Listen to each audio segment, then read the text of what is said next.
Vamos hacia atrás porque hay, digamos, otro partido socialista, en este caso fundamental para entender la historia de nuestro país, que es el PSOE. A mí me han contado que a ti te invitaron a ir al Congreso de Suresnes, pero no fuiste.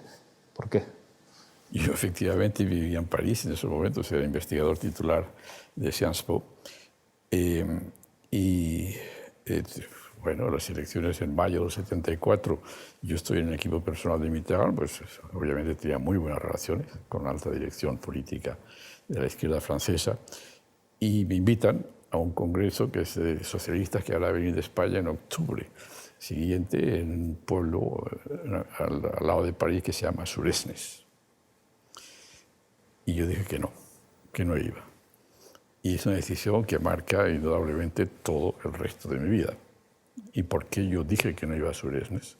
Porque en mi análisis lo que se iba a hacer en Suresnes es crear una plataforma de jóvenes que llegaban del interior, pero a los que se iba a confiar una misión, que era la de ocupar el espacio político electoral de la franja socialista en preparación del posfranquismo. Y bueno, yo que había estudiado y vivido lo que es una intervención extranjera en otro país, obviamente que como español consideraba que no podía cooperar en una operación que tal como yo la conocía y los elementos que a mí me llegaban, era una operación de intervención, digamos, preventiva para la fase posfranquista en España. Por eso no fui. Y los hechos posteriores me demostraron que mi análisis era lamentablemente correcto. Los hechos. Y después las investigaciones y las revelaciones de la publicada mucho después pues lo confirman. Por ejemplo, en el año 89, 2009, se publica un libro de Michael Müller sobre los servicios secretos alemanes, que explica la operación Pólipo.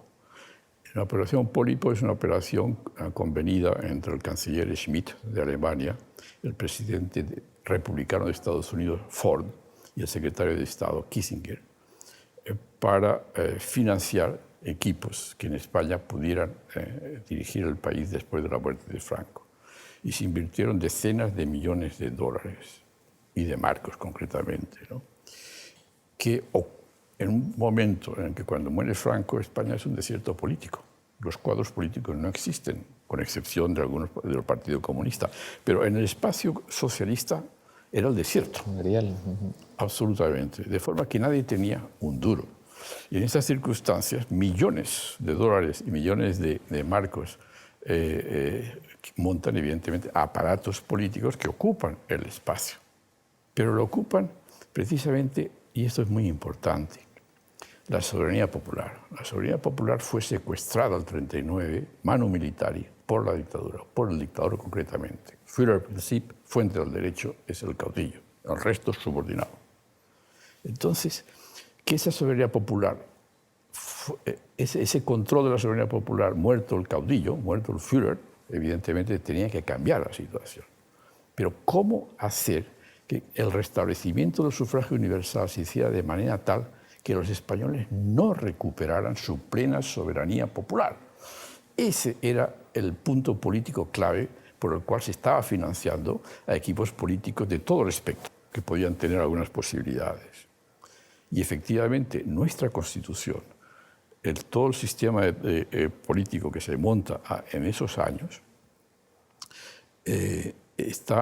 busca precisamente cómo controlar a esa soberanía popular. Por ejemplo, se montan equipos cooptados políticamente, a los que se les provee de financiamiento, pero en la Constitución y en las leyes que la desarrollan se aplica un sistema electoral de listas bloqueadas y cerradas, lo que significa que el jefe, el líder de ese partido, que está cooptado y que cuenta con los millones, en su mayoría una bolsa negra, digamos, dinero negro, puede perfectamente situar a las personas que él mismo coopta. A su vez, pues si no les resultan y no votan correctamente, pues en las listas siguientes ya no van.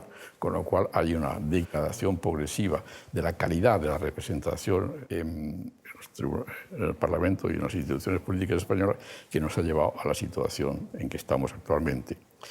Otro factor, circunscripciones provinciales.